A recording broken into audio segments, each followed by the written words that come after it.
Hey guys, it's Sam. Welcome to the second topic of Sammy Speaks Uncensored. The second topic is going to be the Thomas Askins Youth Program. If you watch the videos about me talking about my anxiety and depression, you know exactly what I'm talking about. I'm talking about the alternative school that I decided to go to when things didn't work out with telecom. In my previous videos, you heard me discuss it, and I even went as far as drawing you a little diagram to show you what the school looked like. Now I'm going to get into everything else. It had to be maybe the middle of June 2008 when my therapist Ahuva told me about the school. Shortly after that, I found out that the school was having an orientation. And in this orientation, you go to the school, they give you a quick run through of what the place looks like. Then they sit you down in a room where there's chairs and there's a ton of staff and there's students that go there. And the students and the staff sit there and they tell you all about the school. They tell you how it works, who's in charge of what. The students tell you if it helped them or not. And that was basically it. Because of how desperate me and my mom were to get me to go back to school, we didn't care if they told me that they decided to stab their students. As long as I can go back to school, everything sounded good and dandy to me.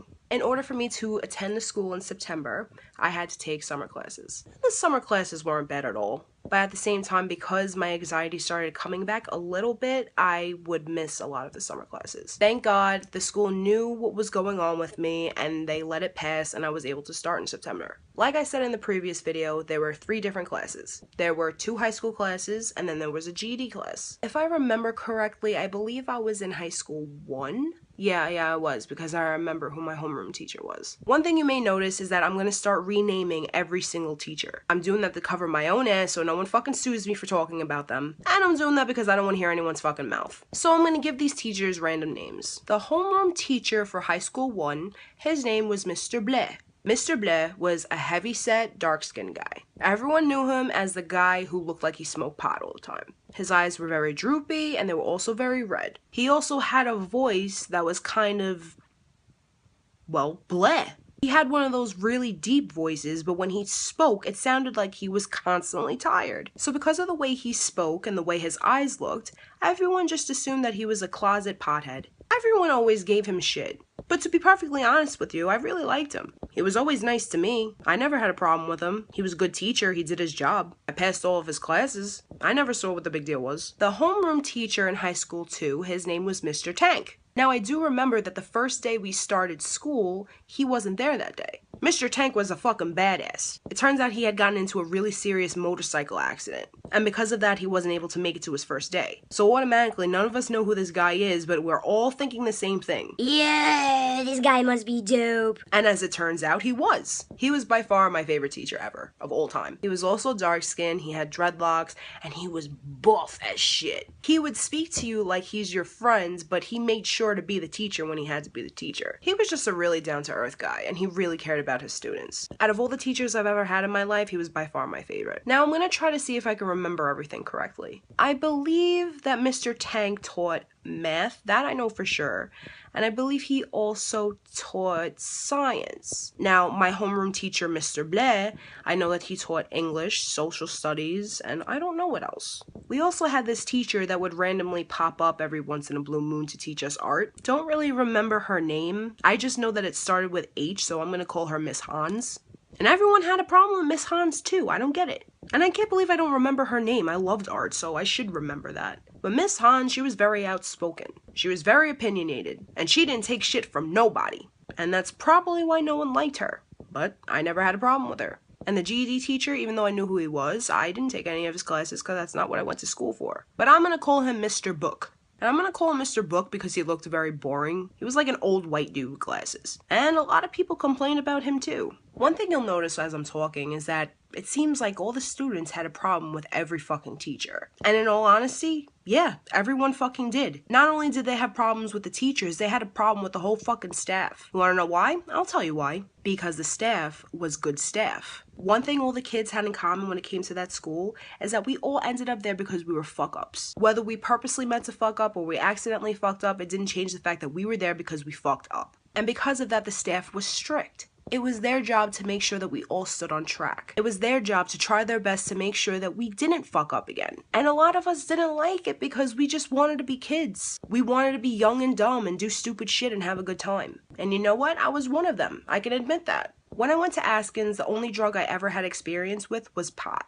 Every single fucking student in that school I noticed had one or two things. They had some kind of mental problem, or they were substance abusers and fucking troublemakers. It was very easy to meet somebody who wants you to try a new drug. This group is trying to get you to smoke more pot, while the other group is trying to get you to experiment with pills. This group is trying to get you to drink with them all weekend. Never in my life have I experienced any of this shit, and that school made it very easy to do so. Not because of the staff, but because the students didn't give a shit. I don't blame the school for experimenting with drugs and alcohol. I blame the company I kept. I blamed myself for not saying no. As a matter of fact, the school tried their best to get kids to stay off the substances. How it worked in this school is that spontaneously the staff would decide to give you a drug test. After a certain amount of times of shit showing up in your drug test, they send you to a thing called Break Free. And since I've never been to Break Free, from what I understand, Break Free is a mandatory therapy session for people who were caught. It takes place after school and you have to stay there, and if you don't go, you get kicked out of the school. Everyone who had to take drug tests would be pissed. Everyone who had to attend Break Free was pissed. And everyone hated the staff for it. But the staff was doing their job. And I'm not gonna lie to you guys, the staff surprised me with drug tests about 4 times. And each time I took a drug test, I was fucking livid because I knew that shit would light up like a fucking Christmas tree. One thing I forgot to mention is while I was going to this school, my sister started attending the GED program. The reason why this is relevant is because my sister saved my ass from going into Break Free. Her therapist pulled her aside and let her know, Amanda, I just want you to know this is the 3rd time your sister's drug test has come out positive, so because of this, we're gonna have to put her in Break Free. And even though me and my sister weren't close at the time, she managed to cover my ass. She begged and pleaded with the therapist to try to make sure that I wouldn't end up in Break Free. She knew that if I ended up in Break Free, my mother would end up livid. She promised her therapist that she would keep an eye on me and that she would try to make sure that I don't do anything. And because of my sister, God bless her, I didn't end up going to Break Free. It didn't stop me from continuing to do drugs, but I did end up being more careful. And I got lucky because with my 4th spontaneous drug test, it came out clean.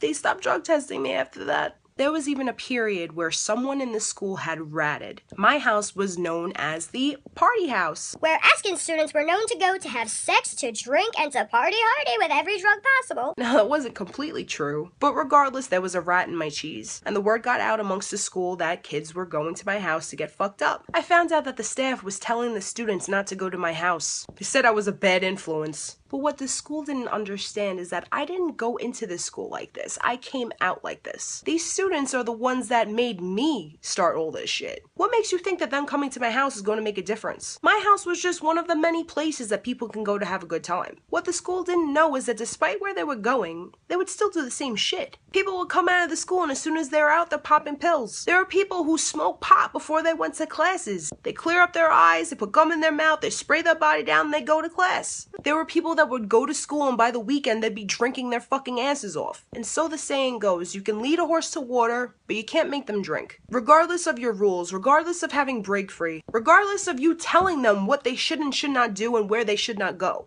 they still motherfucking did it. You can't blame me for that. You can't even blame yourself for that. It's their fucking choice. If they don't want to ruin their life, it's on them. One of the workers there, his name was Dirk. One day it's lunchtime and I'm going into his office. He's sitting at the computer, I'm bullshitting with him. All of a sudden he quickly stands up and he's trying to get me out of the office. I'm like, what the fuck are you doing? I'm just trying to have a conversation. And as soon as he tried pushing me out of the room, that's when I saw it. Motherfucking Dirk was on my YouTube channel. He was looking through the videos with my friends to see if we were all partying up like everyone was saying. And honestly, the video he was watching was probably the worst thing to watch. It was actually a video of us all joking about being on drugs. And we just so happened to be drinking from red cups in the video. But what Dirk didn't know is that what was in the cup was soda. So even though the video looked bad, he was actually watching a very innocent video. But how is this motherfucker gonna go on my YouTube and look for clues? I didn't give you motherfucking permission. And you're trying to kick me out, why? 'Cause you're caught? That is some shit.